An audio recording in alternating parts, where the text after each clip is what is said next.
हमने एक बार ऐसा कहा कि महादेव के ऊपर ओम नमः शिवाय कह के जल चढ़ाते हो उनको ज्यादा आनंद नहीं आता होगा, राम राम राम राम राम कहते। हमने जो हमारे महादेव हैं उनके लिए जो जल झारी बनवाई है, जो श्रृंगी बनवाई है, उसमें भी पूरे राम नाम अंकित करवाए हैं कि जो भी जल जावे दुग्ध जावे वो राम नाम स्पर्श करके जावे, महादेव को प्रिय लगेगा। हम कहते हैं हनुमान जी के सामने जाके राम रक्षा स्तोत्र करो, राम जी के सामने जाके हनुमान चालीसा करो।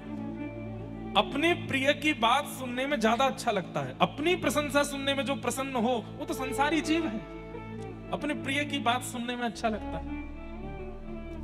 तो महादेव से जिसने प्रेम लक्षणा भक्ति के अलावा कुछ भी मांगा उसका नाश हुआ। रावण ने लंका मांगी, कंस ने अमर होने का वरदान मांगा तो भगवान शिव ने धनुष दे दिया, और धनुष देते हुए क्या कहा, नारायण के सिवा कोई तोड़ेगा नहीं और जो तोड़ेगा वो तुझे छोड़ेगा नहीं।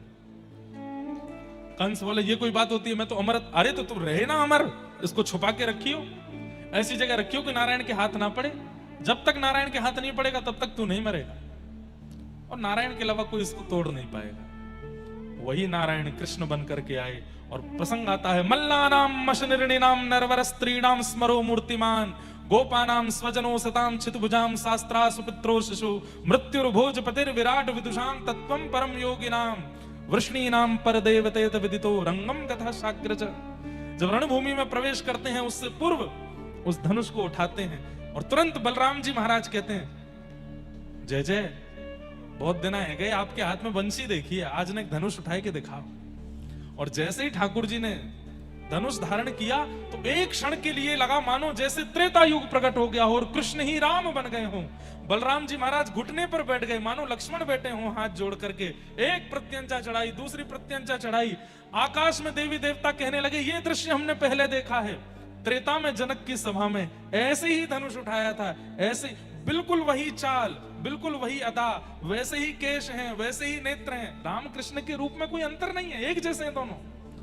उसी अदा के साथ में जैसे ही तीसरी प्रत्यंचा चढ़ाई, धनुष तोड़ दिया बीच में से, और कंस घबराया, महादेव बचाइए। बोले मैंने तो कहा था इस धनुष को नारायण के अलावा कोई तोड़ेगा नहीं। बोले ये तो बालक है जिसने तोड़ा। बोले बालक नहीं है मूर्ख, तोड़ दिया है तो समझ जा कौन है, साक्षात नारायण है।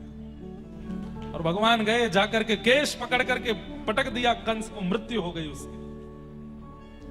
दो नाम, तीसरा नाम भस्मासुर। तपस्या की, तपस्या करके महादेव को प्रसन्न कर लिया। महादेव बोले वरदान मांगो, वरम ब्रूयात। क्या कहता है, जिसके सिर पे हाथ धर दूं वो जल के भस्म हो जाए। महादेव बोले आजकल ऐसे वरदान देने हमने बंद कर दिए। बोले नाथ मुझको यही वरदान चाहिए।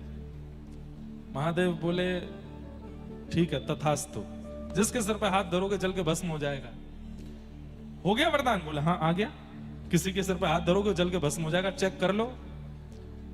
तो भस्मासुर बोला आपके सिर पे ही धर के देखता हूं। महादेव बोले अरे पागल क्या करता है? बोले हमको बस आप पे ही, हमको आपसे ही शत्रुता है, आपको नष्ट करना है और पार्वती जी को अपना बनाना है। महादेव दौड़े आगे आगे, पीछे भस्मासुर दौड़ा हाथ लेकर के। तब नारायण पधारे, हरि पधारे, आकर के भगवान शिव को एक गुफा में ले गए। क्या हो गया? बोले देखो मैंने वरदान दिया, मेरे पीछे ही भागता है। बोले आप इतने भोले क्यों, सबको वरदान दे देते हो। लेकिन अच्छा है आप मुंह मांगा वरदान दे देते हो, उस व्यक्ति का नाश भी उसी वरदान से ही हो जाता है, अगर वो भक्ति के विहीन कुछ मांग ले तो।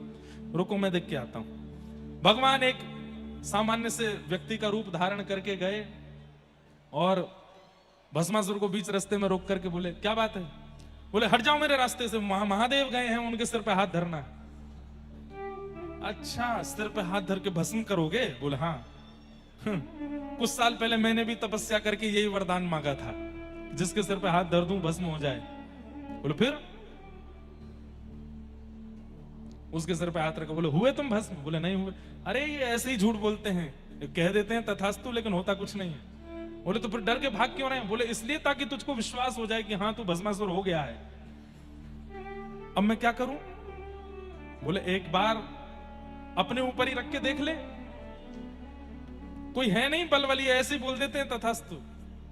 मैं जल गया तो अरे भाई, आग लगने से पहले थोड़ी गर्मी लगती है, आग लगने से पहले थोड़ी चिंगारी निकलती है, आग लगने से पहले थोड़ी सी घबराहट सी होती है। मैं पानी लेके खड़ा हूं, तू रख अपने सिर पे हाथ और सुन, एक काम कर, थोड़ा ऊपर रख, जैसे ही गर्म लगे तो हटा लेना हाथ। बस मासूर बैठ गया, नीचे कर, गर्म तो नहीं लग रहा? बोलो बिल्कुल नहीं, और नीचे कर।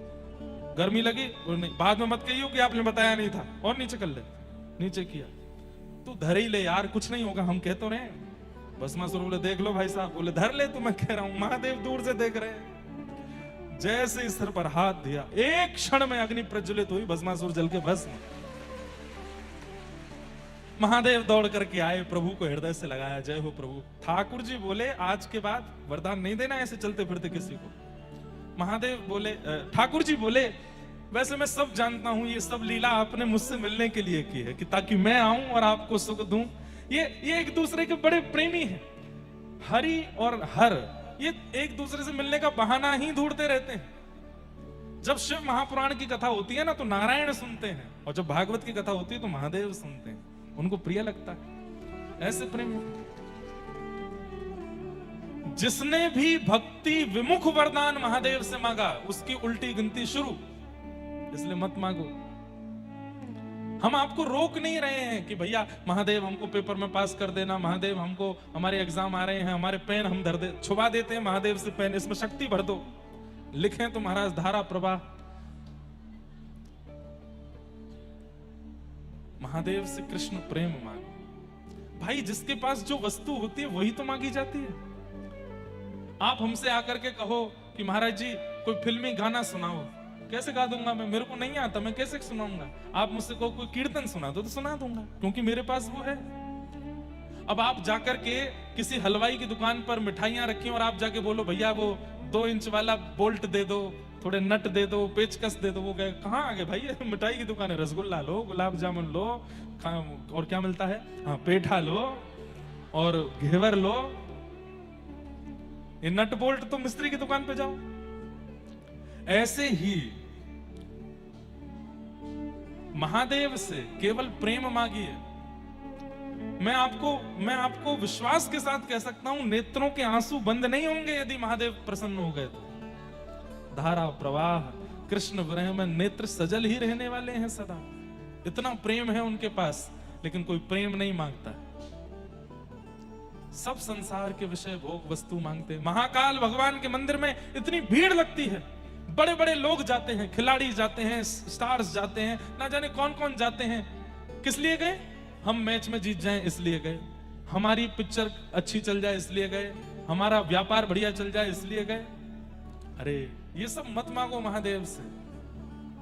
महादेव से तो केवल प्रेम मांगो।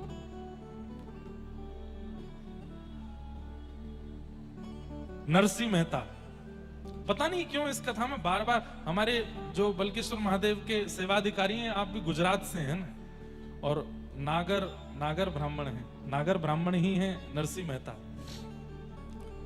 तो नरसिंह मेहता जब उनके सामने महादेव प्रकट हुए, तो महादेव प्रकट होकर के सबसे पहला महादेव का स्वरूप है, पहले ही बोलते हैं वरम ब्रूयात, वरदान मांगो, ताकि अगर तुम संसारी वस्तु मांगो तो वो तथास्तु कह के तुरंत चले जाएं। वो पीछा छुड़ाना चाहते हैं, उन पर समय नहीं है बहुत देर रुकने का। नरसिंह मेहता के सामने जैसे प्रकट हो गए महादेव, तो महादेव कहते हैं वरदान मांगो। नरसिंह मेहता क्या कहते हैं? मुझे कुछ नहीं पता कि मुझे क्या चाहिए, और मैं जानता हूं, मैं कथा सुन चुका हूं, जिसने भी आपसे वरदान मांगा उसका नाश ही हुआ है। रावण का नाश हुआ, कुंभकर्ण का नाश हुआ, कंस का नाश हुआ, मुझे अपना नाश नहीं कराना। इसलिए मेरे को तो यह वरदान दे दीजिए, आपके हृदय को जो बहुत प्रिय लगता हो वो मुझको दे दीजिए। महादेव के नेत्र खुल गए, अरे वाह, ये क्या मांगते हो? बोले हाँ, आपके हृदय को जो बहुत प्रिय लगता हो वो मुझको दो। महादेव बोले तुमने तो फंसा दिया हमको। बोले जय जय, अब कृपा करिए ना, आपके हृदय को जो सबसे प्रिय हो वो मुझको दो। महादेव ने कहा हाथ पकड़ो। नरसिंह मेहता छोटे बालक थे, हाथ पकड़ा महादेव का, बोले आंख बंद करो, और नेत्र बंद करके कहां जूनागढ़ में प्रकट हुए, और थोड़ी देर में जब नेत्र खोले तो यमुना जी का कलकल प्रवाह है, श्री वृंदावन की कुंज गलियों में प्रकट हो गए। महादेव स्वयं एक गोपी बनकर के हाथ में मसाल लेकर के और छोटी गोपी के रूप में नरसिंह मेहता को लेकर के रास में पहुंच गए, और वहां महाराज चल रहा है ठाकुर जी का, और महादेव नरसिंह मेहता को लेके गए, प्रिया प्रियतम के मधुर रास का दर्शन कराया। बंधुओं, कलयुग में, अरे सतयुग त्रेता द्वापर में भी वर्षों वर्षों तक प्रतीक्षा करने पर भी रास का दर्शन नहीं होता। कलयुग में एक क्षण में नरसिंह मेहता ने रास में प्रवेश कर लिया, क्योंकि महादेव की कृपा। दूसरे आत्मदेव नाम के ब्राह्मण, जिन्होंने महादेव की आराधना की, और महादेव जब प्रसन्न होकर प्रकट हो गए तो बोले आपके हृदय की सबसे प्रिय वस्तु मुझे दे दो। महादेव बोले भाई ये मत मांगा करो, बाकी जो चाहे मांगा करो। बोले नहीं, अब तो यही चाहिए। तो महादेव बोले रुको। महादेव गए और श्वेत द्वीप से श्री राधा वल्लभ लाल जी को लेकर के आए और आत्मदेव ब्राह्मण को प्रदान कर दिया। वृंदावन के श्री राधा वल्लभ लाल ये महादेव ने ही प्रदान किए हैं एक ब्राह्मण को। राधा वल्लभ जी कौन है? ये महादेव के घर के ठाकुर जी, जैसे हमारे घर के ठाकुर जी हैं, सबके घर में लड्डू गोपाल हैं, प्रियालाल हैं, हमारे श्री गिरधर लाल हैं, ऐसे ही महादेव के निज ठाकुर जी हैं श्री राधा वल्लभ लाल, जो वृंदावन में विराजमान है। आत्मदेव ब्राह्मण ने कहा कि अपनी हृदय की सबसे प्रिय वस्तु मुझे दो, तो महादेव राधा वल्लभ जी को लेकर प्रकट हो गए और उनको दिया। बाद में फिर कालांतर में भगवान की वंशी के रूप में श्री हितवंश महाप्रभु आए और आत्मदेव ब्राह्मण से चित्तावल ग्राम से राधा वल्लभ जी को लेकर के वृंदावन पधारे। अरे महादेव से मांगिए, वो प्रेम देते हैं, उनके पास प्रेम ही है। पर हम लोगों को लगता है विशाल चट्टानों के बीच में रहते हैं, हिमालय पर रहते हैं, सदा योगी रहते हैं, सदा जोगी भेष में रहते हैं, तो ये शायद मनोकामना पूर्ण करने वाले होंगे। अरे वो कर देते हैं मनोकामना पूर्ण, पर उससे आपका लाभ होने वाला नहीं है। संसार की कोई वस्तु मांगी तो 10-5 साल सुखी रह लोगे, उसके बाद फिर दुखी होना पड़ेगा। इसलिए महादेव से तो अनंत सुख मांग लीजिए, और क्या मांगो? प्रेम मांगो, प्रिया प्रियतम से प्रेम मांगो, श्री कृष्ण से प्रेम मांगो, व्रज से प्रेम मांगो। तेरे कैलाशों का अंत न पाया, तेरे कैलाशों का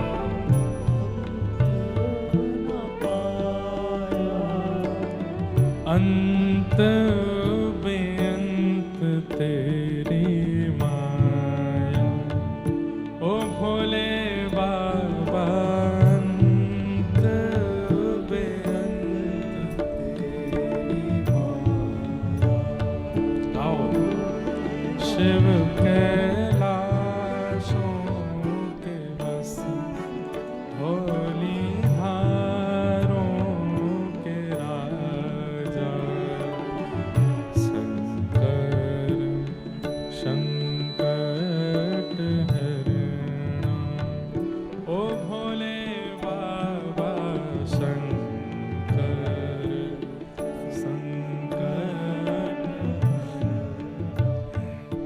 आप सब आगरावासी, चारों दिशाओं में महादेव बैठे, नित्य जाया कीजिए उनके पास।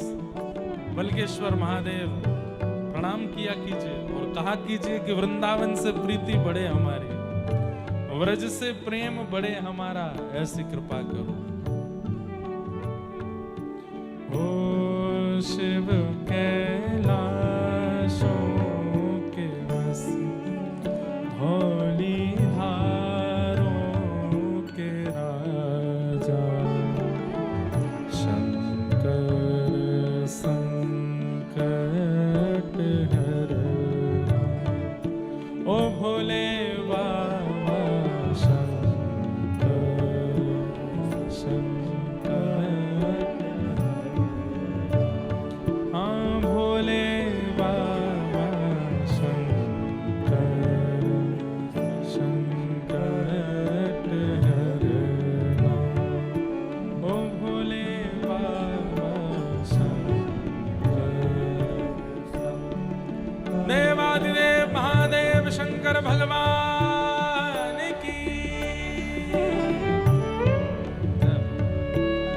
बंद करके स्मरण कीजिए महादेव का।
बेल की पत्तियां भांग धतूरा, बेल की पत्तियां भांग धतूरा, बेल की पत्तियां भांग धतूरा, बेल की पत्तियां भांग धतूरा।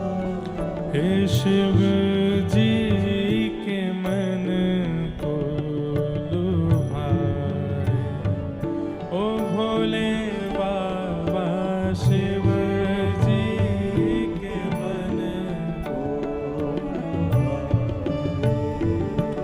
ओ शिव कैलाशों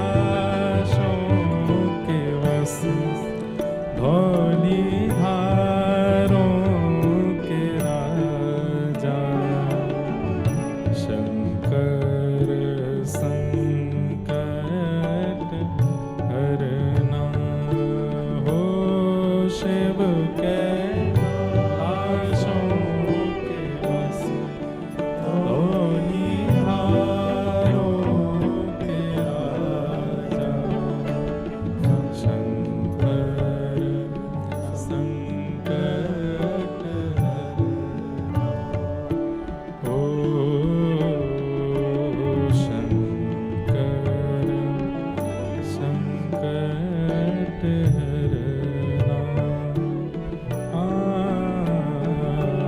हरना, शंकर संकट हरना।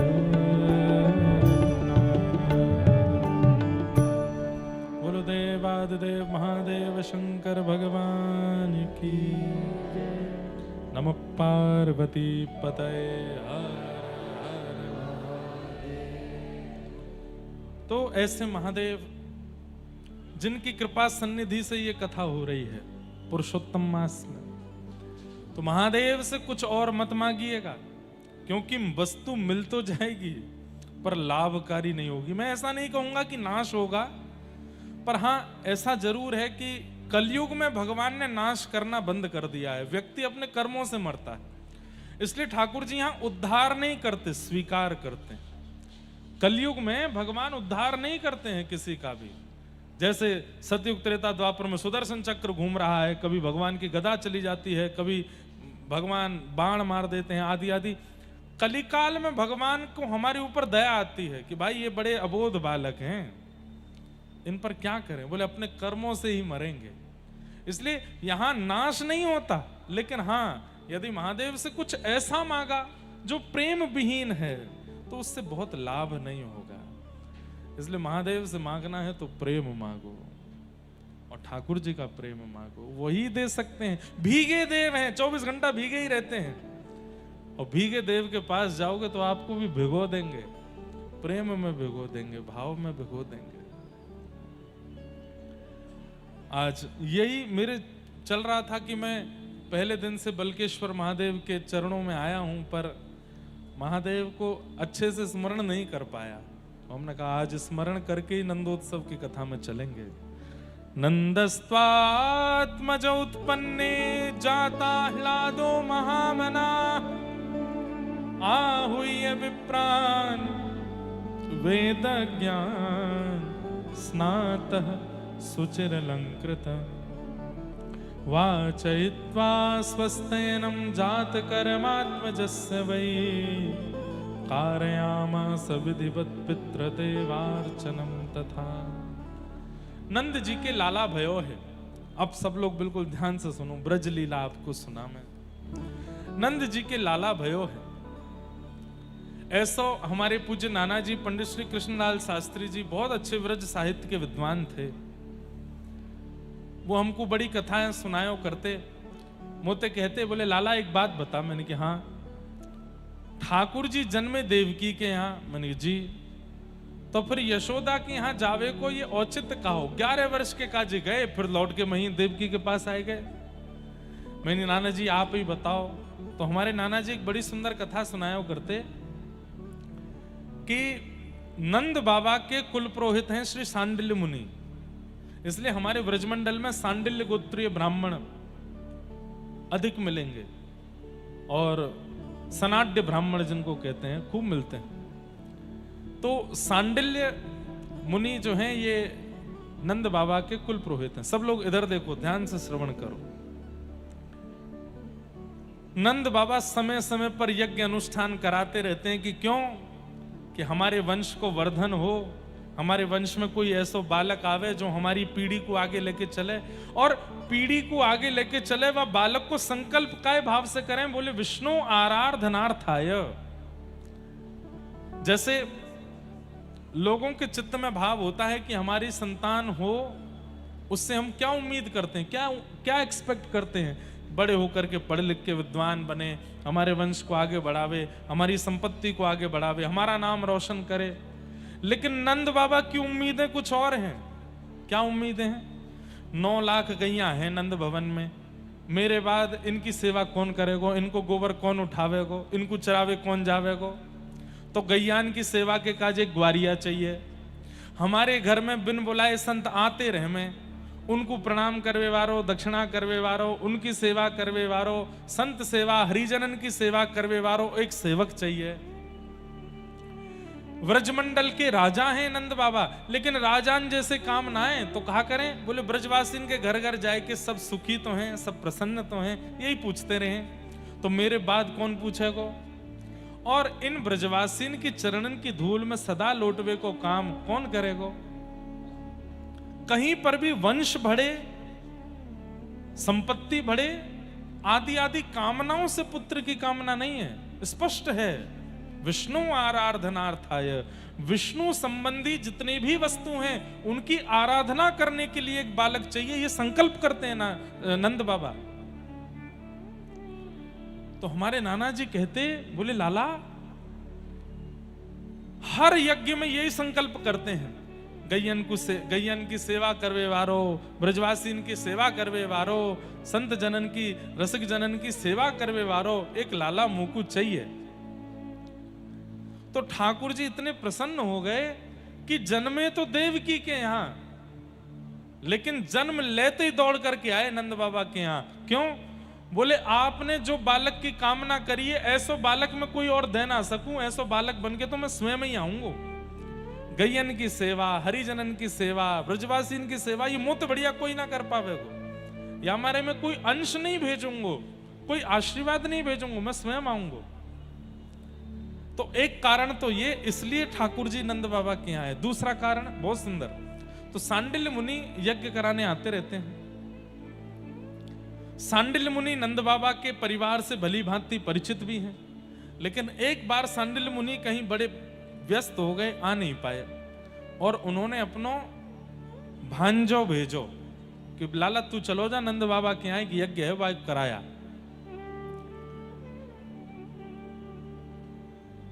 नंद बाबा यशोदा मैया सहित प्रणाम करें, और जैसे ही प्रणाम करें तो यशोदा मैया घूंघट में हैं।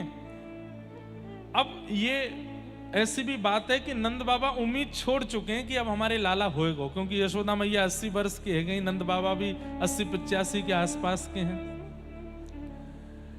अब बस ये है कि कोई बात नहीं, यज्ञ करते रहो, अनुष्ठान करते रहो। तो वाह भाव से यज्ञ है। अब संतान के लिए यज्ञ नहीं था, संतान के लिए यज्ञ करनो नंद बाबा ने 10 वर्ष तक छोड़ दियो, क्योंकि अब उनको लगी कि अब शायद नहीं होएगा।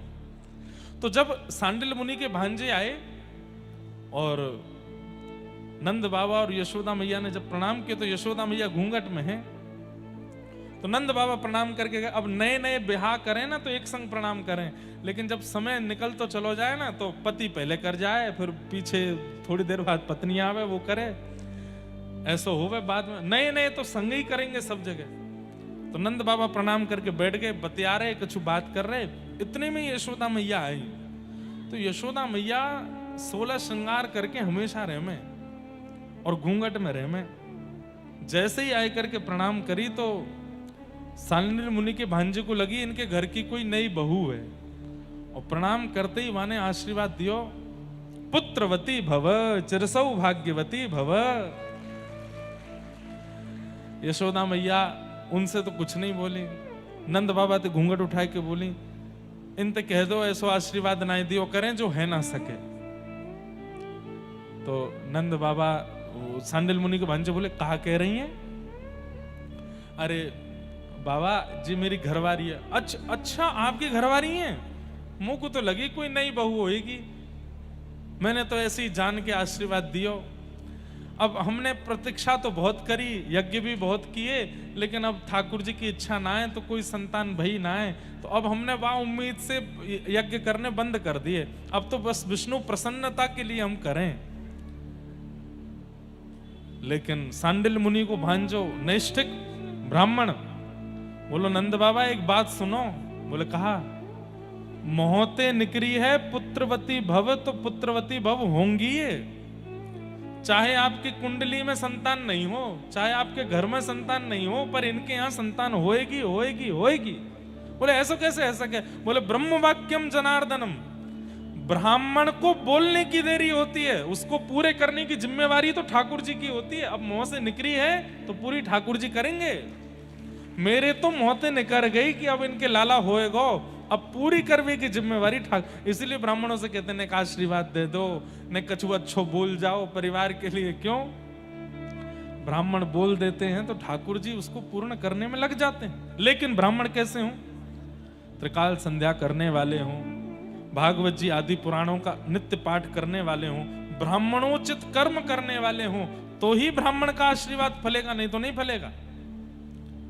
इसलिए ब्राह्मणों को भी चाहिए कि अपने ब्राह्मणोचित कर्म किया करें।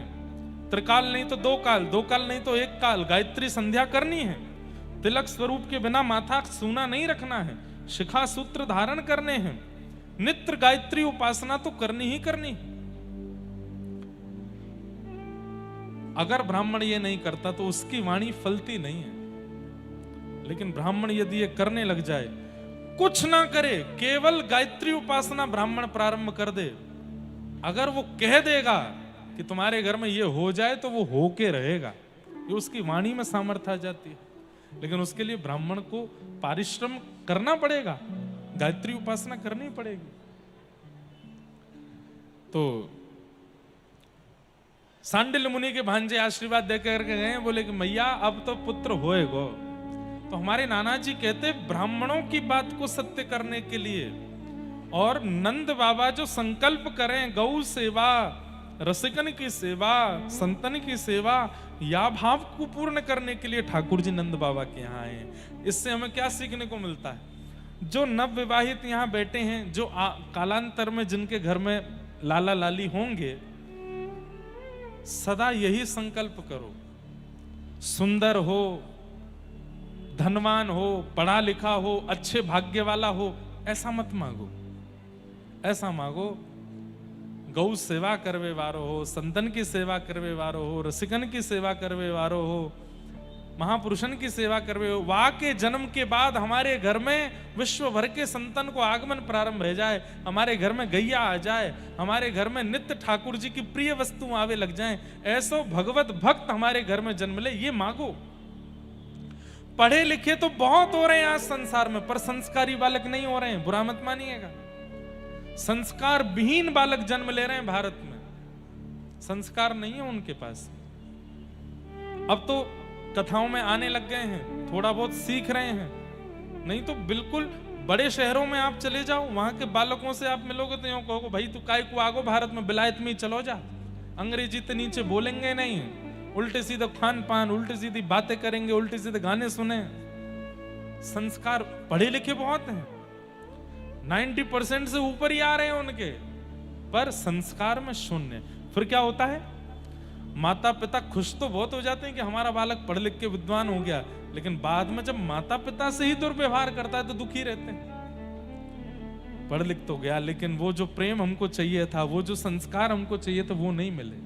इसलिए ठाकुर जी से मांगो, नाथ संस्कारवान बालक हो। संस्कारवान बालक होगा, अगर ज्यादा पढ़ा लिखा नहीं भी होगा तो भी कहीं ना कहीं कुछ ना कुछ करके व्यवस्थित हो जाएगा, लेकिन पढ़ा लिखा हुआ और संस्कारवान नहीं हुआ, सेटल तो हो जाएगा लेकिन आपको अनसेटल कर देगा, आपको विचलित कर देगा। इसलिए ठाकुर जी से कामना करो संस्कारवान बालक हो, भक्तिवान बालक हो,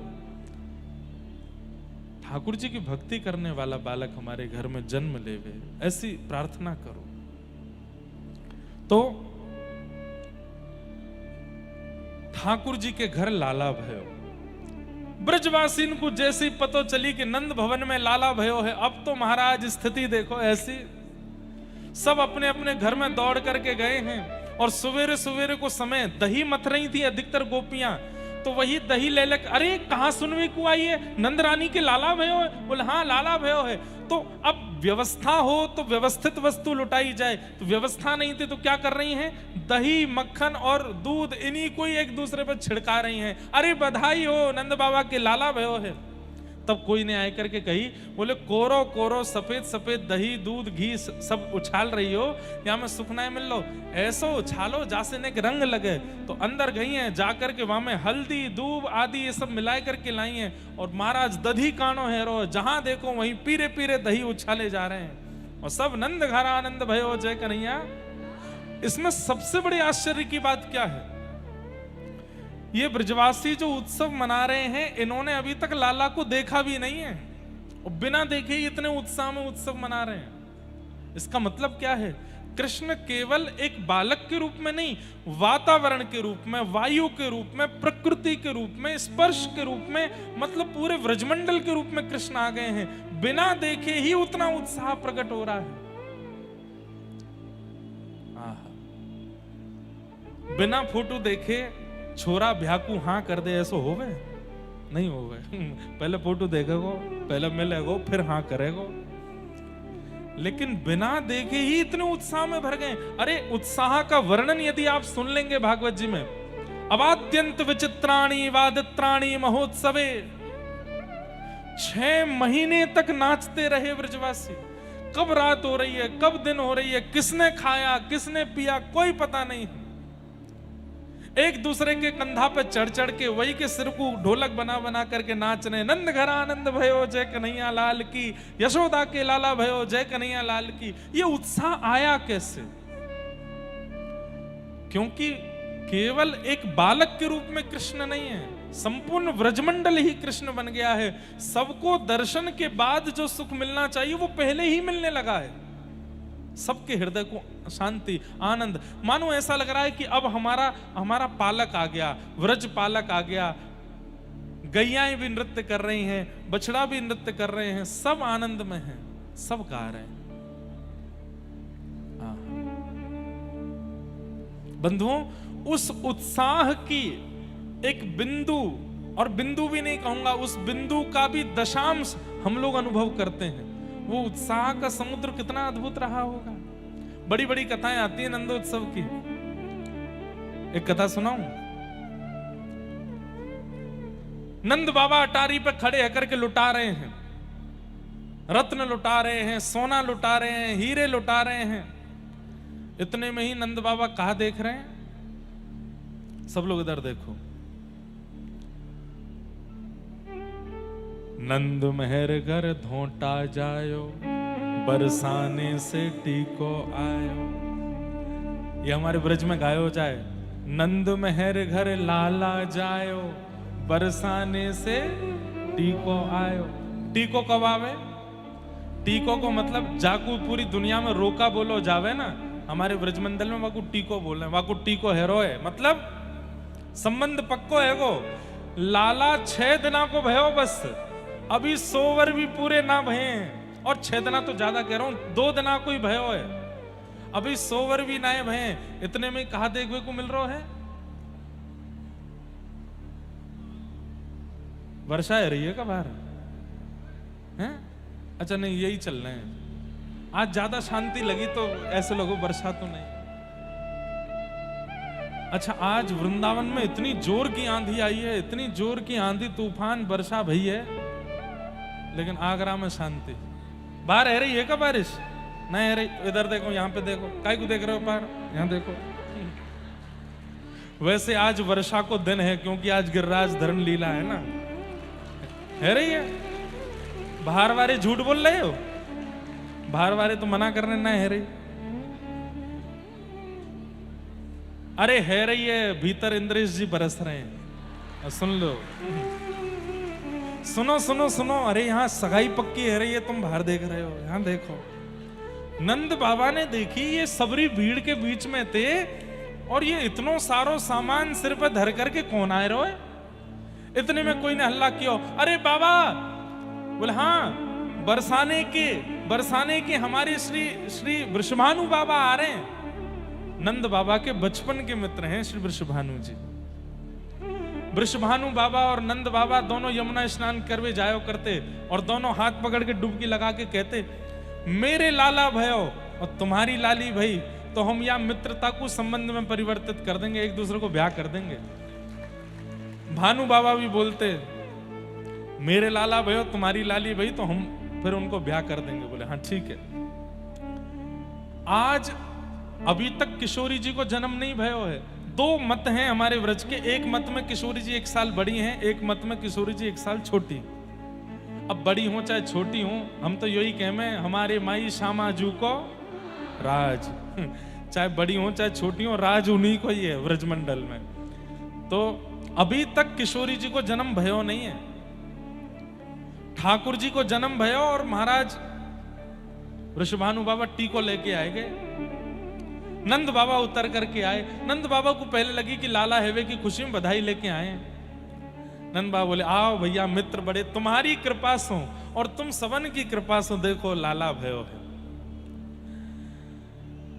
वृषभानु बाबा बोले, वो सब तो ठीक है, समधी जी लो चैन पहनो। नंद बाबा बोले, अब बोलूं कैसे? बोले, ये क्या कर रहे हैं समधी जी? अरे लाला 2 दिना को भयो अभी, और लाला 2 दिना को भयो सो भयो, बात ठीक है, इनके तो लाली है ही ना है, बिना लाली के समधी बनने। यशोदा मैया के पास कीर्ति मैया गई हैं, हृदय से लगा रही हैं, और जैसे समधी समधन मिले वैसे ही मिल रही हैं, और उनको साड़ी दे रही हैं। आपको बहुत बहुत बधाई। अब तो ये मित्रता संबंध में परिवर्तित है व्यवहारी है। नंद बाबा बेचारे कछु नहीं कह रहे हैं। भीतर लेके गए, और टोपी कुर्ता, बढ़िया सुंदर टोपी कुर्ता और जूती, ठाकुर जी 2 दिना के छोटी छोटी जूती आई हैं उनकी, और पामन में पहना करके, हाथन में कड़ूला, पामन में सुंदर पहना के, और गले में हार पहना के टीको कर दियो। ब्राह्मण देवता पूरा वो कर रहे हैं, मंत्रोच्चारण कर रहे हैं, और नंद बाबा यशोदा मैया खड़े खड़े संकोच में देख रहे हैं, ये है कारो है। और जैसे ही नारियल धरो हाथ में, 2 दिना के लाला के हाथ में नारियल धर के, और महाराज सबरे बरसाने वाले तो बधाई देने लगे, बधाई हो, सबन को बधाई हो, संबंध पक्को है को, टीको है को लाला को। 2 दिना के गोपाल जी को टीको है को। नंद बाबा बोले, वृषभानु बाबा ने कि एकांत में आओ। एकांत में गए। बोले, कहा बात है? देखो आप बुरो मत मानियो, मैं आपको संकोच में ना डालना चाहूं, पर संबंध तो तब होवे जब लाली लाला दोनों हूं मैं। लाला है क्यों मान लियो कि आपने वाको टीको कर दिया, अभी 2 ही दिना को है, लेकिन लाली अभी बरसाने में किलकारी तो भई नहीं है और आप संबंध पक्को कर गए। बोले मैं यही मारे संबंध पक्को करके गया हूं। 9 लाख गैया चारों तरफ नंद भवन के खड़ी हैं, तो गैया साक्षी, हजारों ब्रजवासी चारों तरफ खड़े हैं, तो ये सब ब्रजवासी साक्षी, असंख्य ब्राह्मण वेद ध्वनि पाठ कर रहे हैं, ये सब साक्षी बनेंगे। मैं टीको करके लाल को जा रहा हूं। अब आकाश में बैठे देवतान को भी ध्यान रखना पड़ेगा, लाला को टीको है गए हो, कहीं क्वारो नहीं रह जाए, हमारे बरसाने में लाली भेजें। मैं तो पक्को करके जा रहा हूं, तुम्हारो लाला कहीं क्वारो नहीं रह जाए। अरे गैयाओं ध्यान रखियो लाला को। अरे ब्रजवासियों सबरे अब तक तो यही जप रहे, अभी तो भयो ना है, अभी तो भयो ना है, अभी तो ब्रज में यही कीर्तन चलता था, अभी तो भयो ना है, जाने कब होएगो। अब से अपनो संकीर्तन बदलो, अब कहा कहनो अभी तो भई ना है, अभी तो भई ना है, जाने कब होएगी। और बोले चाहो कि इतने बरसन में भयो लाला कहीं क्वारो नहीं रह जाए, तो अब यही मंत्र जाप शुरू करो कि बरसाने में छोरी आनी चाहिए। और भैया मैं यही मारे टीको करके जा रहा हूं कि मुझको विश्वास है यमुना जी, गैया और ये सब ब्राह्मण मुझको निराश नहीं करेंगे, बरसाने में तो लाली ही आवेगी। अब तो बस प्रतीक्षा करो। ठाकुर जी के हैवे के बाद से ही व्रजमंडल में नाम जब शुरू हो गए, अभी तो भई ना है, अभी तो भई ना है, जाने कब होएगी। जब ठाकुर जी 1 साल के भय, प्रथम जन्माष्टमी हुई है व्रजमंडल में, ऐसा उत्सव मनाया, ऐसा उत्सव मनाया कि बादलों के रंग बदल गए, कोई गुलाबी कोई बैगनी, इतना उत्सव ब्रजमंडल में मनाया। लाला 1 वर्ष के भय हैं, और वह 1 वर्ष के उत्सव में वृषभानु बाबा और कीर्ति मैया फिर से आई हैं। अब की बार कीर्ति मैया गर्व से, और बस यही प्रार्थना करके गई हैं कि 1 महीना और है, आप कृपा करियो सब मंगल में हो। और ठीक 1 महीना बाद अष्टमी के ही दिन नंद बाबा बैठे हैं और इतने में ही खबर आई है, बोले बाबा बधाई हो। काय बात की बधाई, काय बात की बधाई? ना ना ना ना, घर में बहू आवे वारी है, बहू को जन्म भयो, बधाई हो। ऐसी अद्भुत संरचना, ऐसी अद्भुत लीला, ऐसे अद्भुत विवाह को प्रसंग और कहीं सुनो ही नहीं होगा कि ससुर जी को बहू के जन्म की बधाई मिल रही है। नंद बाबा यशोदा मैया दोनों बड़े प्रसन्न भये हैं। यशोदा मैया के तो नेत्रन से आंसू निकलने लगे। 1 साल को लाला 2 दांत निकले हैं बस, अभी नेक नेक बैठना सीखे और बिल्कुल दुल्हा जैसा श्रृंगार किया ठाकुर जी को। बढ़िया वाली अचकन पहनाई है, नीचे बढ़िया सुंदर एक धोती पहनाई है, जहां में से सब आर पार दिखाई दे रहा है। पीत झंगुलिया पहने, लाला पीत झंगुली पहने, जहां में से शाम कांति स्पष्ट दिखाई देवे ठाकुर जी के। गले में बगनखा पहनो है, सिर पर अपने घुंघराले केशन को बांध करके वहां में एक मोती बांध के एक मोर पिछ लगाया है। यशोदा मैया ने गोद में उठाए और महाराज बैलगाड़ी में सामग्री भर करके नंद बाबा पहुंचे हैं सीधे बरसाना धाम। और बरसाने जैसे ही पहुंचे, वहां जाकर के देखा अद्भुत अद्भुत आनंद। अच्छा, एक प्रसंग ऐसा भी आता कि नंद बाबा के मन में यूं आ रही थी कि हमसे बड़ा उत्सव ना कर सके, हमने जैसो लाला के जन्म को उत्सव कियो वैसो उत्सव भानु बाबा ना कर सके। लेकिन जैसे ही बरसाना पहुंचे हैं महाराज, वहां जाकर के जब देखा है, देख करके नंद बाबा की आंख खुली रह गई।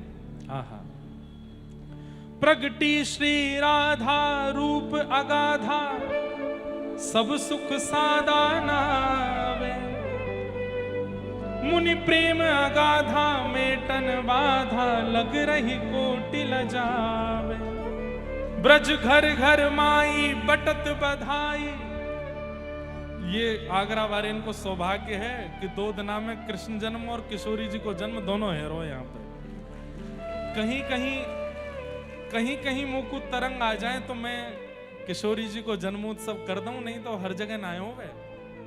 ऐसे महाराज ये तो 2 दिना के भय ना जन्म नहीं भयो वासे पहले को इनको संबंध पक्को है गयो।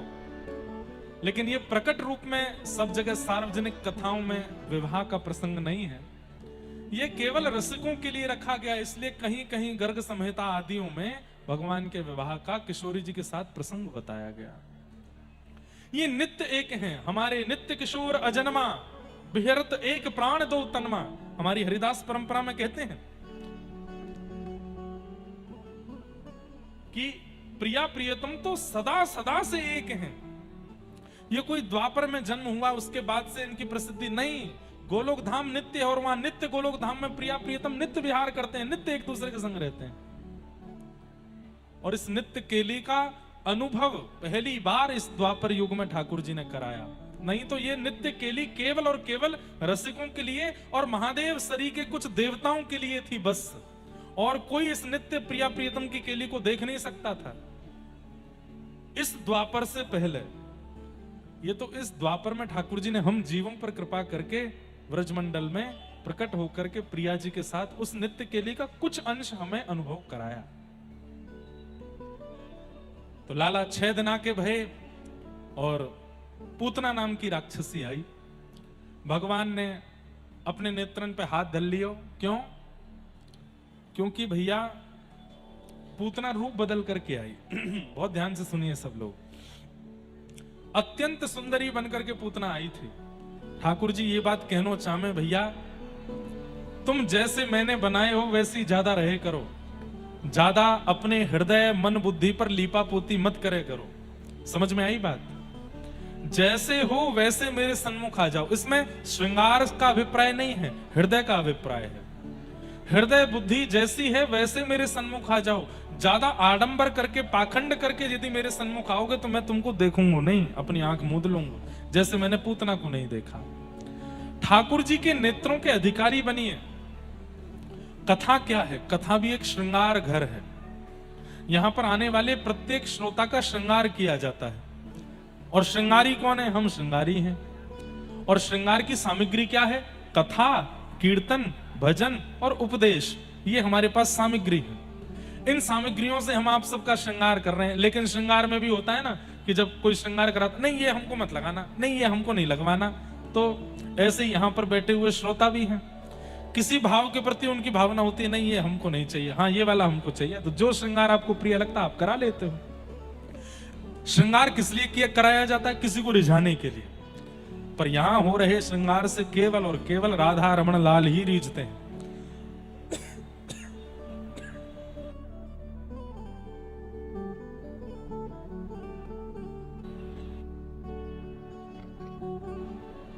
और कोई नहीं रीझता है। लेकिन कई लोग हैं वो श्रृंगार ही नहीं कराते।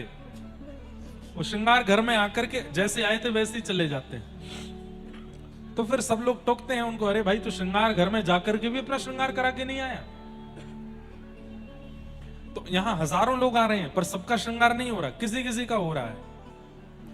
जो अच्छा, श्रृंगार की भी एक विधा है, सीधे बैठो हिले डोलो मत, तो ही श्रृंगार बढ़िया होता है। लेकिन आप बार बार विचलित होते रहोगे, बार बार अब कोई काजल लगा रहा है आंख में और आप यूं यूं यूं करते जा रहे हो, तो क्या होगा?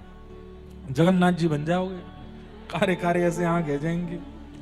तो इसलिए कथा का प्रत्येक प्रसंग एक श्रृंगार है। और ये 7 दिन में 7 पेटियां खोल करके श्रृंगार किया जाता है। 7 दिन में जब आपका श्रृंगार युक्त हो जाता है तो 7 दिन बाद आप ठाकुर जी को अपने उस रूप से रिझाने लगते हो। रूप का नहीं होता है, अंतरंग रूप का होता है। उस अंतरंग रूप से अगर ठाकुर जी रीझ गए तो प्राप्त हो जाते हैं। पूतना राक्षसी है पर परम भक्त बनकर के आई है, परम दीन बनकर के आई है। ठाकुर जी को ये पाखंड बिल्कुल प्रिय नहीं। इसलिए भक्तों से हमारा निवेदन है, पाखंड से बचा कीजिए। पाखंड भक्ति के साथ आ जाता है कभी कभी, जब लगता है कि लोग बाग हमसे इंप्रेस हो रहे हैं, लोग बाग हमारी भक्ति हमारी भावना से खुश हो रहे हैं, तो हम फिर उसका आडंबर करने लगते हैं। हमको लगता है किसी ने कुछ ये जो फुसफुस चल रही है इसमें कुछ छिड़का है, सुगंधी तो आई लेकिन हमारे गले में पहुंच गई है। इसलिए बीच बीच में वो अवरोध जैसा हो रहा है। क्या बता रहा था मैं? हाँ, पूतना को भगवान ने नहीं देखा। पूतना को ना देखने का दूसरा कारण क्या है कि पूतना जब व्रजमंडल में आई तो जितने भी लोग कीर्तन कर रहे थे सब कीर्तन छोड़ के उसको देखने लग गए। इतनी सुंदर बन के आई। इसका मतलब हरि भजन परायण, हरि भक्त परायण लोगों का जो ध्यान भंग करता है उसको ठाकुर जी नहीं देखते हैं। जो कथा से आपको विमुख कर रहा है, भजन से विमुख कर रहा है, भक्ति से विमुख कर रहा है, नाम जप से विमुख कर रहा है, उसको ठाकुर जी फिर देखते नहीं है। क्यों? तेरे कारण मेरे भक्तों का भजन छूट रहा है, तुझे मैं नहीं देखूंगा। दूसरा कारण पूतना को ना देखने का। यह बहुत बड़ा दुर्भाग्य है कि ठाकुर जी के इतने समीप जाकर के भी पूतना भगवान के नेत्रों की अधिकारिणी नहीं बन पाई। भगवान गोद में गए, उसके पयोधर का पान किया और जैसे ही उसके प्राणों को पीने लगे, प्राणी समम रोष समन्वितो पिबती, यशोदा मैया कहीं बाहर चली गई थी। पीते पीते भगवान ने जैसे उसके प्राण पिए, विशाल रूप धारण कर लिया। सामुंच मुंचाल मित प्रभाषणी, बालक छोड़ चिल्लाने लगी। ठाकुर जी बोले या तो मैं आसानी तो पकड़ू ना हूं और एक बार जाकू पकड़ लूं फिर वाकू ठिकाने लगा के छोड़ू। मौसी जी रो मत। 6 दिन के बालक जब बोलने लगे, पूतना बोली अरे बालक बोलता है, छोटा सा बालक बोलता है। और भगवान ने जैसे ही प्राण पिए पूतना का वध हो गया। बोलो पूतना मर्दन भगवान की। 6 दिन के ठाकुर जी ने पूतना का वध किया। एक बहुत सुंदर कारण हमारे पूज्य पिताजी बताते हैं कि ठाकुर जी ने नेत्र बंद करके महादेव को याद किया। क्यों? महादेव हम तो दूध घी दही मक्खन पीवे खावे आए हैं, पर ये मौसी देखो हमको जन्म लेती विष पिवावे आई है। अब विष पीवे को अधिकार और विष पीवे का अभ्यास हमारे पास तो है नहीं, इसलिए हे महादेव आप मेरे कंठ में आकर के बैठ जाओ और मैं जैसे ही आपको पयोधर पीऊंगो, वह पयोधर में से जितनों भी विष तत्व है वो आप पी लियो, दूध में पी जाऊंगो। या हमारे ठाकुर जी ने महादेव को स्मरण किया। अद्भुत लीलाएं हैं ठाकुर जी की। पूतना का वध किया, जोर की आवाज हुई, ब्रजवासी बोले कहा भयो? तो जाके देखी नंद भवन की पीछे की दीवार टूटी पड़ी और विशाल विकराल पूतना पड़ी है। सब लोग पहले नंद भवन के भीतर गए, लाला कहां है? ना पलना में है, ना बिस्तर पे, ना यशोदा मैया के पास। जैसे ही सबने झांक करके देखी तो पूतना के ऊपर ठाकुर जी लेटे। दौड़ करके सबने ऊपर से ठाकुर जी उठाए। अब इसमें भी हमारे नाना जी बड़ी सुंदर बात बताते, बोले लाला ठाकुर जी की, जैसे मैंने एक प्रश्न किया था ठाकुर जी राक्षसों को प्रधानता देते हैं कि भक्तों को? बताओ, भक्तों को। सब यही उत्तर दोगे। तो फिर पूतना के लिए वीवीआईपी ट्रीटमेंट, उसको अंदर तक बुला लिया, पलना तक आ गई, वो उसकी गोद में भी चले गए और जो सुख किसी को नहीं दिया उसका पयोधर भी पी लिया। क्यों? तो ये मैंने प्रश्न नाना जी से किया, तो हमारे नाना जी ने इतना सुंदर उत्तर दिया कि आप सुन के आनंदित हो जाओगे। हमारे नाना जी बोले लाला देख,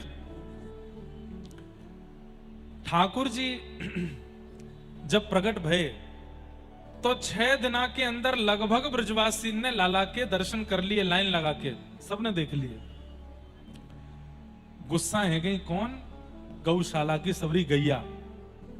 बोले जबरदस्ती अपना नाम धर रखो, गौ ब्राह्मण प्रतिपालक श्री कृष्ण। अरे काय बात के गौ ब्राह्मण प्रतिपालक? 6 दिन है गए जन्म लिए और अभी तक गौशाला में हमको दर्शन देवे नहीं आए हैं। हम गैया हैं, हमारे खुर हैं, 4-4 पांव हैं, हमको कोई भीतर नंद भवन में तो लेके जावे को नहीं। हम यहाँ बंदी भई हैं गौशाला में और चारों धर दियो गए और ये चराती रहो और दूध निकाल के लाला को अभिषेक करती रहो। काय बात को करें? लाला अनेक नेत्रन को तो दिखे, एक बार आके हमारा स्पर्श कर जाए, कहा बुराई है? अरे हमारे काजे पृथ्वी पर आयो तो हमते आके मिलना चाहिए सबसे पहले। सो ठाकुर जी के पास ये पुकार गैयान की पहुंच गई। ठाकुर जी बोले अभी मैं 6 दिना को हूं, कहीं चल के बाहर आ गया तो सबरे ब्रजवासी डर के भाग जाएंगे। 6 दिना को लाला चलन लगो। सामर्थ्य तो पूरी है मुंह में, लेकिन मुंह को पूर्ण रूपेण लाला जैसी लीला करनी है तो मैं चलूंगा नहीं, फिरूंगा नहीं, लेकिन गैयान को दर्शन कैसे दूं? तो ठाकुर जी बोले रुक जाओ, एक लंबी नसैनी मंगाऊं। अभी नसैनी समझे? एक लंबी सीढ़ी मंगाऊं, बापे चढ़ के तुम सबन को दर्शन कराऊंगा। बोले कैसे? तो 6 दिना के ठाकुर जी ने पूतना को इतनो वीवीआईपी ट्रीटमेंट दियो, भीतर तक बुलाए लगी। क्योंकि ठाकुर जी जानते हैं कि अपने रूप में आएगी तो ये लंबी हो जाएगी और या के पयोधर पर लटको लटको मैं भी ऊपर पहुंच जाऊंगा तो सबरी गैयान को मेरो दर्शन है जाएगो। जितनी गैया हैं सब मेरो दर्शन कर लेंगे। गैया लगे अति प्यारी जग पालनहारी, गैया लगे। बहुत प्रिय लगती है ठाकुर जी को गैया। और गैयान को दर्शन देवे के काजे ठाकुर जी ने पूतना को माध्यम बनायो। इसलिए कहीं भी किसी भी लीला में किसी राक्षस को प्रधानता ठाकुर जी दे रहे नहीं, अंतरंग रूप से किसी ना किसी भक्त के ऊपर कृपा कर रहे हैं। उसके द्वारा भी भक्तों के लिए ही आए हैं वो। जैसे ही पूतना के ऊपर से ठाकुर जी उठाए तो गैया व्याकुल है गई। ठाकुर जी को दूर से देखो है, इच्छा मन में है लगी कि हम पास से न देख लें। सो ठाकुर जी ने एक और लीला कर दी। कैसे? जैसे ही ठाकुर जी पूतना की गोद से उठाए तो सब गोपी बोली, अरे 6 दिना को लाला ये राक्षसी आए गई और याने आए करके कहीं कोई अला बला लाला पे टोना टोट का नाय कर दियो हो, कहां करें कहां करें। तो सबरी ब्रजवासी गोपी बोली, लाला को लेके गौशाला चलो, गौमूत्र से स्नान करावेंगी, गौ गोबर या के आंगन पे लगावेंगी और गैया की पूंछते या को झाड़ो लगा देंगी, सोई सबरी अला बला निकल जाएंगी। ठाकुर जी मंद मंद मुस्कुरा रहे हैं, अब तो खुश हो गैया हूं, तुम्हारे पास ही आ रहा हूं। सोई सबरी गोपी लेकर के ठाकुर जी को गौशाला गई। गौमूत्रेण स्नापित्वा पुनर्गौरज सार्वकम। गौमूत्र से ठाकुर जी को स्नान कराया। रक्षाम चक्रुश्च सक्रता द्वादशांगे सुनाम भी। भगवान को गैया की पूंछ से झाड़ा लगाया। ये एक ये टोना टोटका नहीं है। ठाकुर जी की अलावला को दूर करने के लिए यशोदा मैया का एक उपचार है। आज की माताएं भी कर सकती हैं। देसी गैया जहां विराजती हो, बालक बहुत रो रहा हो, बहुत विचित्र बेचैन हो रहा हो, समझ ना आ रहा हो क्या दिक्कत है, ले जाओ गैया के पास बैठ जाओ, बालक को गोद में लेके थोड़ी देर जो आपको स्तुति आती है वो स्तुति गैया के सामने बैठ के गाओ और गैया की पूंछ से अपने बालक को झाड़ा लगाओ। गैया की चरण रज लेकर के लाला के 12 अंगों पे लगाओ, 12 अंगों पे लगाओ और 12 अंगों पर लगा करके थोड़ा सा गौमूत्र और गौ गोबर का मिश्रण लेकर के हल्का सा टीका उसके माथे पर लगा दो और ये सब सामग्रियां घर ले जाओ। जब तक बालक 6 महीना 1 साल का ना हो, गौ गोबर गौ रज नित्य लगाओ उसको। कोई अला बला टोना टोटका रोना धोना कुछ नहीं होगा उसको। क्यों? क्योंकि यही उपचार व्रजपालक ठाकुर जी के लिए यशोदा मैया करती हैं। आपके लाला तो नेक्से से एक घर के पालक हैं, उनको कर दो। गौशाला। गैया जानवर नहीं है, गैया पशु नहीं है, गैया तो भगवान की वैद्य है। जैसे हमारे वैद्य डॉक्टर हैं, ऐसे भगवान की वैद्य है गैया। उसकी सब सामग्री वैद्य के समान है, औषधि के समान है। इसलिए अपने अपने बालकों को कम से कम 5 साल तक बालकों का जन्मदिन गौशाला में ही मनाना चाहिए, गैयाओं के बीच में मनाना चाहिए। आप कहेंगे महाराज जी 5 साल ही क्यों, जीवन भर मनाओ, उससे बढ़िया तो कुछ हो ही ना। हमारे लाल जी जन्माष्टमी उत्सव करके शाम के समय वृंदावन में भक्तिपद गौकुलम है, लाल जी की गौशाला, वहां जाते हैं और गैयान के बीच में बैठते हैं। गैया उनको चाटती हैं, गैया उनको प्रेम से खूब, हम कुछ छेड़ते भी नहीं, कभी कभी गिरा दें लाल जी को बढ़िया प्रेम से। गैयाओं के बीच में लाल जी रहते हैं, बहुत आनंद करते हैं। होली खेलने ठाकुर जी गैयाओं के पास जाते हैं। 2 नियम हैं उनके ठाकुर जी के। एक तो 3 नियम है, गोपाष्टमी, जन्माष्टमी और होली। 3 दिन लाल जी गौशाला जाते हैं, गैयाओं के बीच में ही रहते हैं। इसलिए अपने अपने बालकों को भी गौशाला ले जाया करो। इस प्रकार भगवान ने पूतना का वध किया। आगे भगवान का पलना महोत्सव हुआ और इसी बीच करवट महोत्सव मना। पहली करवट ली लाल जी ने 3 महीना के जब भये। करवट लेते ही पूरे ब्रजमंडल में नगाड़े बजन लगे, लाला ने करवट ले ली, लाला ने करवट ले ली, बधाई हो। ब्रजवासी इकट्ठे है गए। लाल जी को मैया ले जाकर के एकांत में बैलगाड़ी के नीचे एक कपड़ा को झूला बना के वहां में सुवाए दें। इतने ब्रजवासी आ गए, लाला को छेड़ हैं, चैन से सो जाएगो। लाल जी जैसे थोड़ी देर झूलते झूलते सोए, यशोदा मैया उठ के वहां से चली गई। लाल जी ने तुरंत आंख खोल करके देखी, अच्छा मैया, बड़े बड़े योगी तपी जपीन को मैं मिलूं ना हूं और तो पे कृपा करके मैं तेरे पास आया, तुम को अकेलो छोड़ के चली गई। ठाकुर जी कभी नहीं चाहते कि हम उनसे दूर जाएं, सदा उनके पास रहें, ये उनको अति प्रिय लगता है। हर किसी के लिए नहीं। जो प्रेम लक्षण भक्ति करते हैं उनको ठाकुर जी कभी नहीं चाहते कि ये मुझसे दूर जाएं। कई लोग वृंदावन से वापस आने में जब रोते हैं ना, वो नहीं रो रहे हैं, ठाकुर जी भावुक हो रहे हैं। ठाकुर जी कह रहे हैं मत जाओ, यहीं रह जाओ, हमारे पास ही रह जाओ, हमसे दूर मत जाओ। बहुत प्रिय लगता है ठाकुर जी को अपने भक्तों को देखते रहना। रोज नए नए वस्त्र पहन के श्रृंगार करके टिपटॉप बन के तैयार होते हैं बिहारी जी, राधा वल्लभ जी, राधा रमन जी। किसके लिए? आप सबको देखने के लिए। अरे हम लोगों में भी आलस से आ जाता है तो पुराने वस्त्र दोबारा पहन लेते हैं। हमारे ठाकुर जी पुराने वस्त्र कभी नहीं पहनते, रोज नए वस्त्र पहनते। क्यों? आज मेरो वो एक सेवक आ रहा है, वाकू दर्शन देनो हमको। कितना प्रेम करते हैं ठाकुर जी, बहुत प्रेम करते हैं। इसलिए उनके प्रेम को स्वीकार किया करो। यशोदा मैया जैसे उठ के दूर गई, ठाकुर जी बोले अच्छा मैया तुम होते दूर जा रही है, अभी बताऊं। अब इसमें मान लो कि ठाकुर जी को पता था, या ये भी मान लो कि नहीं पता था। ठाकुर जी ने तो मैया को बुलाने के लिए क्रिया की। क्या? बैलगाड़ी पर लंबा पैर किया और लंबा पैर करके भगवान ने, और जैसे ही बैलगाड़ी से छुपाया पीछे करके तक के मारी, सो बैलगाड़ी 3 बार आकाश में घूम करके नीचे गिर गई। उसी समय सक्टासुर नाम का एक दैत्य आया था और उसी बैलगाड़ी के ऊपर आके बैठा था। भगवान ने तो बैलगाड़ी घेरी की आवाज होगी तो मैया लौट के आ जाएगी, लेकिन उसी बीच सक्टासुर नाम के दैत्य का भी वध हो गया। बोलो सक्टासुर मर्दन भगवान की। सोचिए बंधुओं, एक बात बोलूं, ठाकुर जी की माया बड़ी अद्भुत है। शास्त्री जी अनुज जी को भेजो। ठाकुर जी की माया बड़ी अद्भुत है। और वो अद्भुत माया कैसी है कि एक बार मार्कंडे ऋषि का नाम सुना है? मार्कंडे ऋषि ने भगवान से क्या प्रार्थना की कि मुझे आपकी माया का दर्शन करना है। ठाकुर जी बोले भैया कैसे? तुमको तो 5 साल का जीवन था बस मार्कंडे ऋषि का। महादेव की कृपा से, बड़ी अच्छी कथा है मार्कंडे ऋषि की।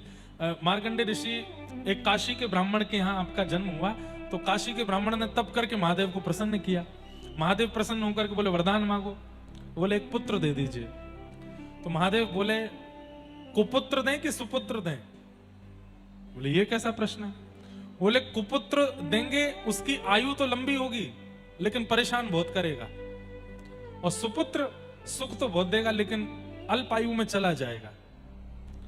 तो ब्राह्मण देवता बोले भगवान कुपुत्र मत दो, सुपुत्र ही दे दो, अल्प सुख ही ले लेंगे हम। तो महादेव ने मार्कंडे ऋषि के रूप में बालक उनको प्रदान किए और कह दिया ये बालक केवल 5 वर्ष जिएगा। ब्राह्मण देव तो सुनकर के अरे जय जय ये क्या किया, 5 वर्ष का जन्म बस? बोले बस यही है। महादेव अंतर ध्यान हो गए। अब वो उस बालक को लेकर के हर संत के पास जामे, उनके चरणों में प्रणाम करें, आप आशीर्वाद दो, दीर्घायु हो, दीर्घायु हो। सब लोग ध्यान से सुनो, इधर देखो, दीर्घायु हो। एक बार काशी की गलियों में लेकर के ब्राह्मण अपने बालक को घूम रहे थे, तब सप्तऋषि आए। सप्तऋषि कौन है? महादेव के प्रथम 7 शिष्य ही सप्तऋषि हैं। अचानक से वे सप्तऋषि आ गए और ब्राह्मण देवता ने अपने बालक को उनके चरणों में बोले आप इसको आशीर्वाद दो। वो बालक प्रणाम करने में इतना निपुण हो गया था, 2-3 साल की उसकी उम्र हो गई थी।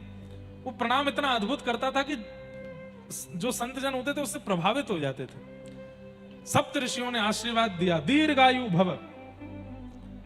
तो ब्राह्मण देव बोले भगवान, अच्छा वो ब्राह्मण क्या करते थे? जब आशीर्वाद देते थे उसके बाद बताते थे कि महादेव ने इसको केवल 5 वर्ष जीने का आज्ञा की है और आपने दीर्घायु कर दिया, अब आप संभालो इसको, दीर्घायु होनी चाहिए। सप्तऋषि बोले तुमने तो हमको फंसा दिया, महादेव ने इसको 5 साल जीने की आज्ञा दी, हमने इसको दीर्घायु कर दिया, अब क्या करें? बोले मैं नहीं जानता, 2 साल और बचे, इसके 3 साल का है, अब आप ही बचाओ, नहीं तो आपका आशीर्वाद विफल हो जाएगा।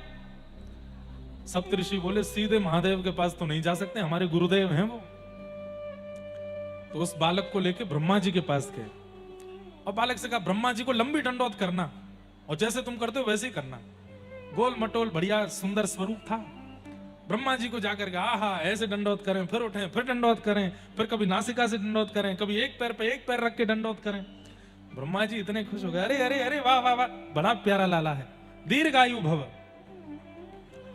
सुनो, सप्तऋषि बोले अब हमारा कंटक कटा, अब तुम जानो। ब्रह्मा जी बोले मतलब? बोले इस बालक को 5 वर्ष जीने की आज्ञा महादेव ने दी है, हमको भी ऐसे प्रणाम किया था तो हमने इसको दीर्घायु भव ऐसा आशीर्वाद दिया कि भाई खूब बढ़िया लंबी आयु जियो, दूधो नाओ पूतो फलो। अब दूधो नाओ पूतो तो तभी फलेगो जब लंबी आयु जिएगो। हम तो घबरा गए थे, पता जब चला कि 5 साल का ही इसको आज्ञा है महादेव की, तो हम आपके पास ले आए। अब बढ़िया, अब आप जानो, आपका काम जाने, इस बालक की आयु लंबी होनी चाहिए। ब्रह्मा जी बोले क्या करें? तो ब्रह्मा जी उस बालक को लेके सीधे महादेव के पास गए और महादेव के चरणों में और बढ़िया बोले ऐसे ही प्रणाम करना, इधर देखो, इधर देखो, यहां देखो, ऐसे ही प्रणाम करना। जैसे ही उस बालक ने प्रणाम किया, महादेव भी देख करके प्रसन्न हो रहे, वाह बहुत, इधर आओ, बहुत बढ़िया, प्यारा लाला, दीर्घायु भव। ब्रह्मा जी बोले सप्तऋषियों खुश हो जाओ, मैं भी खुश हूं, जिसने वरदान दिया उसी ने आशीर्वाद दे दिया। महादेव बोले क्या हुआ? बोले ये वही बालक है काशी के ब्राह्मण का जिसको आपने 5 साल जीने की आज्ञा दी थी। ब्रह्मा जी मंद मंद मुस्काने लगे। महादेव बोले कोई बात नहीं। ब्राह्मण को बुलाया, बोले ले जाओ बालक को। बोले महाराज वो 5 वर्ष वाला जो आप बताए थे, बोले नहीं होगा। बोले हुआ तो? बोले हम देखेंगे, 5 वर्ष पूर्ण होते ही मैं आऊंगा काशी में, फिर से प्रकट होऊंगा मैं।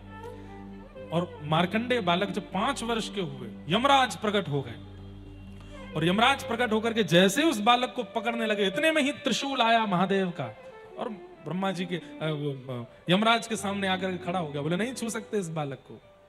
बोले क्यों? 5 वर्ष में इसको जाना है। महादेव प्रकट हो गए।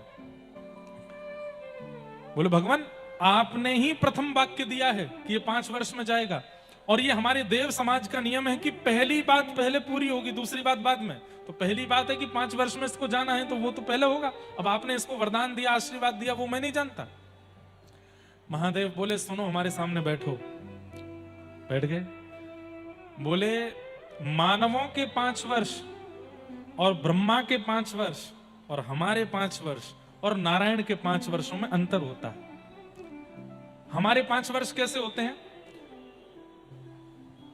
आज 1 साल, 2 साल, 3 साल, 4 साल, 365 दिन 1 साल के 5 बार अगर हम कर लें तो हमारे 5 साल हो जाएंगे। लेकिन ब्रह्मा जी का 5 साल ऐसा नहीं है। ब्रह्मा जी का 5 साल कैसा है? सतयुग त्रेता द्वापर कलयुग, सतयुग त्रेता द्वापर कलयुग, सतयुग त्रेता द्वापर कलयुग, सतयुग त्रेता द्वापर कलयुग। जब 71 टाइम्स बीत जाएगा तब ब्रह्मा जी का 1 दिन होगा। ऐसे ब्रह्मा जी के 5 साल, ऐसे ब्रह्मा जी भी जब 100 साल जीते हैं तब महादेव का 1 दिन होता है। तो महादेव बोले हमारे 5 साल के अनुसार तो ये बालक कब तक जीवित रहेगा? यमराज आप इसको लेकर के नहीं जा सकते, हमारे 5 साल तक ये बालक रहेगा। इसलिए मार्कंडेय ऋषि आज भी चिरंजीवी हैं, आज भी जीवित हैं। भगवान की माया कैसी, मैं इस विषय पे बोल रहा था। तो मार्कंडेय ऋषि ने भगवान से कहा कि मुझे अपनी माया दिखाओ। तो ठाकुर जी ने कैसे माया दिखाई? मार्कंडेय ऋषि अपने आश्रम पर बैठ करके हवन कर रहे थे, ओम भू स्वाहा, और जैसे ही समिधा छोड़ी उसी समय उनके नेत्र बंद हुए। और नेत्र बंद होते ही आश्रम तो अंतर्ध्यान होगा, सामने से लंबी चौड़ी लहरें आ रही हैं, समुद्र में तूफान आ रहा है, प्रलयकालीन समुद्र हो रहा है, आकाश से हाथी के सूंड के समान बूंदें गिर रही हैं, पृथ्वी चटक चटक करके जगह जगह से प्रलयकालीन समुद्र में डूबती जा रही है, सब नष्ट हो गया। एक लहर देखी जो हिमालय की सबसे ऊंची चोटी के ऊपर से आ रही है, पूरा पृथ्वी प्रलयकालीन समुद्र में डूब गई। लेकिन तभी क्या देखते हैं? सब मर गए, अकेले मार्कंडेय ऋषि बचे हैं। तभी एक वटवृक्ष का पत्र बहता हुआ आया और उस पर नन्हे से गोपाल जी अपने पैर के अंगूठा को पी रहे हैं। करार बिंदेन पदार बिंदम मुखार बिंदे विनिवेशयन्तम वटस्य पत्रस्य पुटेशयानम बालम मुकुंदम मनसा स्मरामि। श्री कृष्ण गोविंद हरे मुरारे नाथेति नामानि मुहुर्वदन्ति। हे नाथ नारायण वासुदेव जिह्वे पिबस्वामृतमेतदेव